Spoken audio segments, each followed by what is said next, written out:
Welcome, HC Nation, and howdy, partners and time travelers. Welcome back to the Adventure Box Podcast. This is a podcast where we blaze trails through history, one wagon at a time. Now, I'm your host, Zach Edwards, and today we're driving deep into the three powerful chapters of the American Westward expansion and the stories around it. Today we're covering three major parts. One, the California settlement. Like we talked about on Monday, I was going to share more about it with you today. So this is by U.S. citizens after the gold rush. Not the gold rush, after the gold rush. The second one is the rise of key northern cities. Northern, when we talk about the West, we usually talk about those in the South, right? No, we're talking about the West. And that's a very important part that a lot of people don't talk about. The last one we're going to be talking about is the Dawes Act of 1887. You're like, what the heck is that? It's an attempt to break Native American traditions and remake them in the image of the American ideal. So this is a very controversial part. I hate to end it on a bad note, so hopefully I'll be able to twist it around and add something in to clean up what is the westward expansion. But there's a lot of hardship, a lot of deaths, a lot of chaos, and even a lot of persecution, whether it was religious persecution or it was Native American persecution. So let's start off with what I promised you on Monday. So California settlements, let's talk about that. Let's set the scene. Okay, it's 1848. The news breaks that gold has been found in Sutter's Mill in California. You remember, this is just after the U.S. had just won the Mexican-American War. And they had just taken control of those territories. Then all of a sudden, Mexico hears, we've got gold. Like, man, we should have fought back. We should have fought back harder. Well, they did fight back hard, and honor to them, they actually did lose a lot of lives trying to keep their territories, but they just couldn't. It's a lot of land. Nobody was settled in the area. I mean, it was piecemeal. So just like that, after the Mexican-American War, thousands of people started heading west. Some were already on their way. Others dropped everything, including leaving their farms or their shops, even sometimes their family behind. These people were called the 49ers. But the California Gold Rush ran from 1848 to about 1855. So if you waited for the train, you would have missed it. So what did they find? They found a few things in California. Opportunity, of course, that's one of the biggest drivers. Chaos, that's definitely not a driver, but that does happen. New beginnings, and a lot of mud. But here's what's important about the mud. After the gold rush dried up, thousands of Americans stayed in California. What does that have to do with mud? Well, it was about all the mining, all the things that were taken out of the mines. That's a lot of mud. The land was trampled under by a lot of people. Mud. A lot of the trees were cut down to make the timber for your mine shafts. Mud. Yeah, so when they were in California, they didn't just go home. They sent for their families to come join them in California, and they stayed out there. They didn't just mine. They built farms. They found cities, and they organized governments. Cities that grew. Okay, we started talking about them on Monday. San Francisco went from 1,000 people to 2,500 people practically overnight. Actually, it was just a few years. But it became a trade hub for the most of the world. It also became the banking center because, again, gold would come in, dollars would be given out, the gold would be shipped all the way around. And when the train came, it went with the train. Except with trains, there were robbers. On the water, though, fun enough, there were still some pirates. That's right, the pirates could take down a ship and take all the gold with them. So there was no real way of transporting their goods without somebody trying to steal it from them. So then, let's talk about Sacramento. Okay, so Sacramento sprang up as a supply center for miners. That's how it started.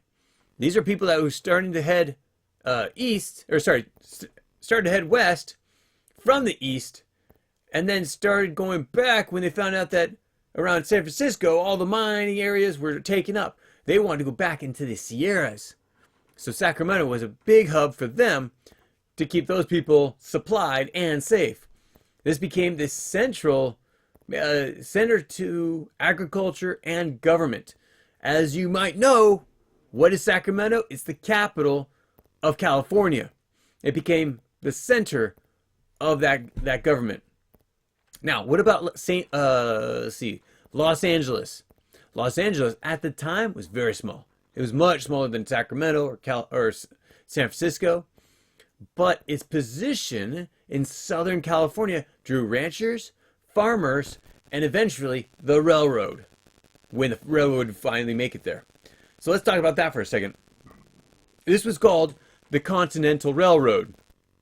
This is when the railroad from the east and the railroad from the west, with a little extra money from Uncle Sam, paid for them to connect. And they connected just north of Salt Lake. So after California had joined the Union in 1850, the Transatlantic Railroad finished in 1869. Yeah, that's right. 19 years later. But this tied the whole country together.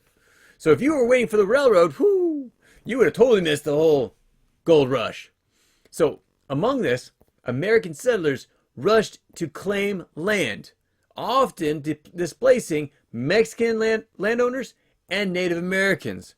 Homesteaders, they built farms and ranches, especially in the Central Valley in California. Okay, so next, it wasn't just about gold anymore. At this point, it was about land, commerce, and a new life under the western sun.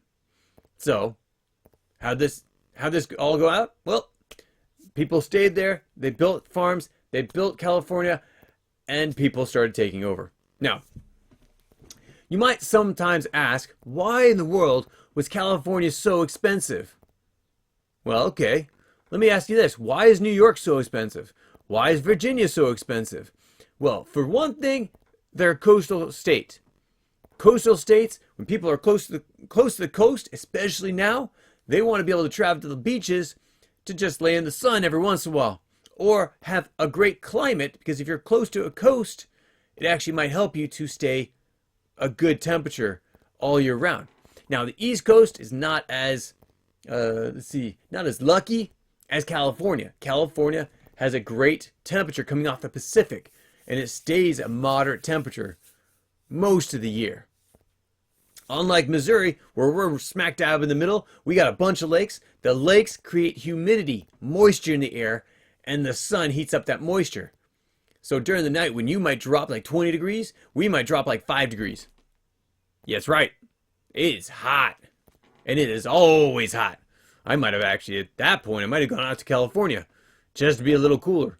Or I might have moved up to the northern cities. Okay, let's talk about that.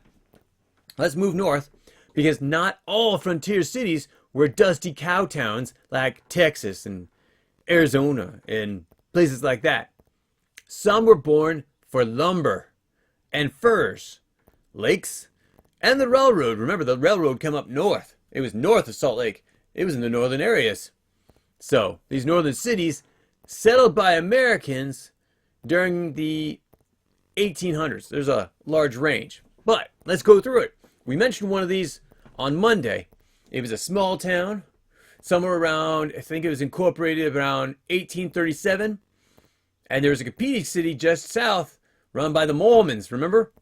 Nauvoo was competing with Chicago in size. It was settled, Chicago at least, was settled by Americans in the early 1800s, around 1837. By the mid-century, around 1850, about the time we're talking about with everything else further west, Chicago had become the nation's railroad hub. That's right. All the railroads convened there and then went went west.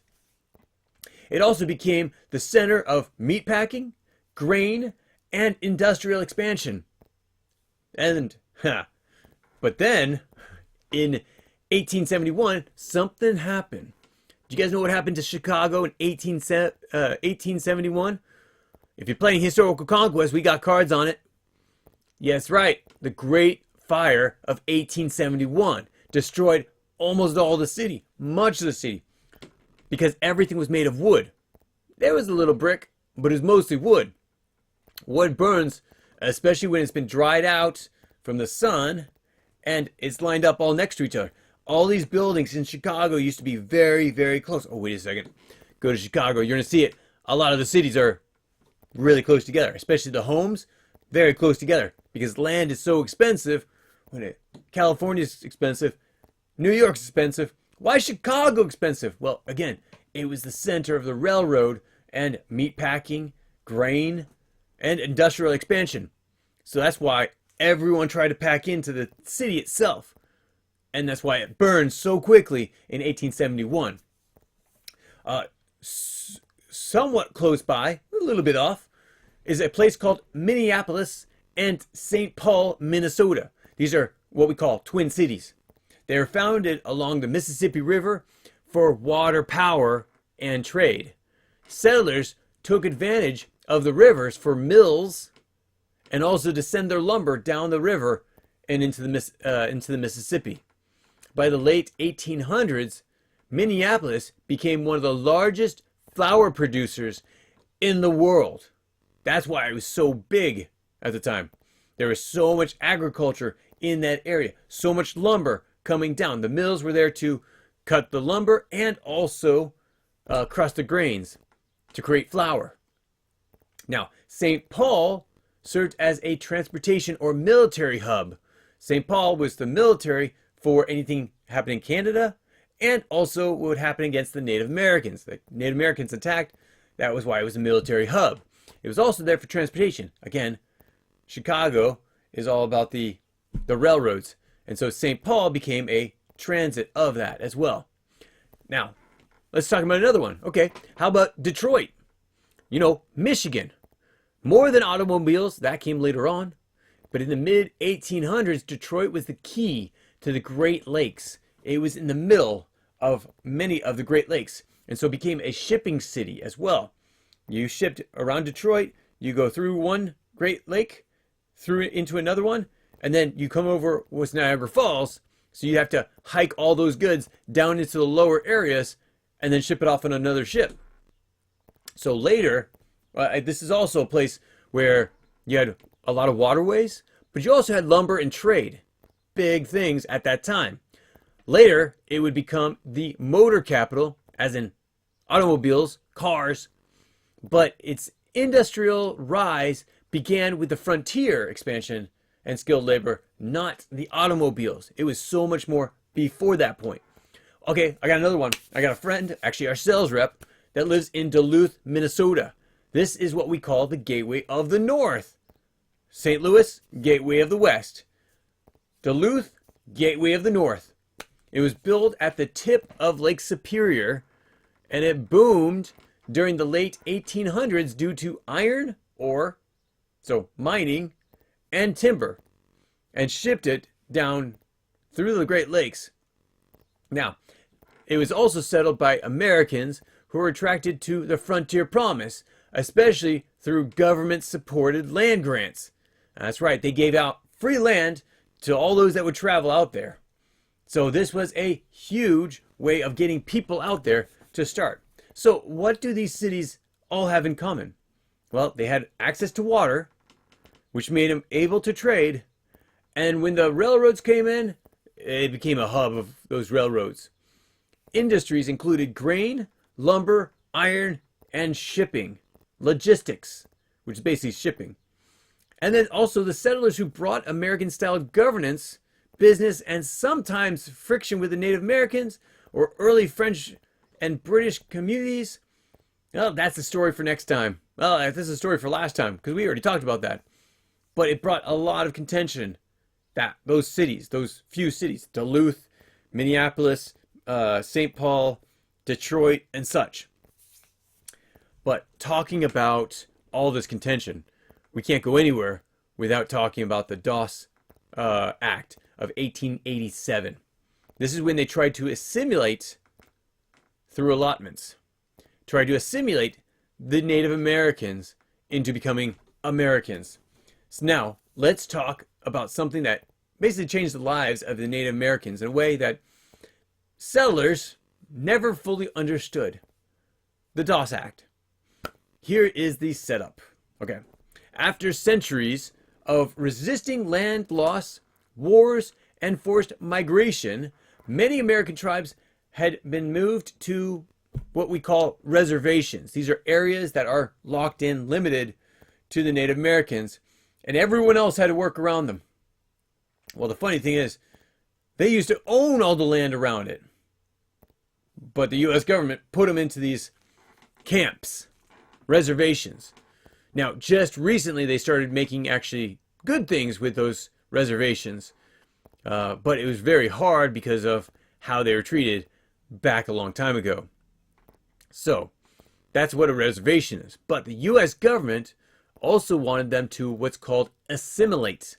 Assimilate is basically, here's an example. You come from Mexico, you come from South America, you come into the U.S., you can't speak English, you don't have a different culture. They're going to ask you to learn the language and do things that actually help you to understand the culture of those around you. It's not that you have to believe in that culture or you have to do those things, the same things, but you have to understand them and also support them to some extent. To some extent. Okay, so this enters the Dawes Act. Now, you might be asking, what is the Dawes Act? I'll explain this. First off, it divided tribal land into individual plots, usually within 160 acres per family. Per family? That's pretty big.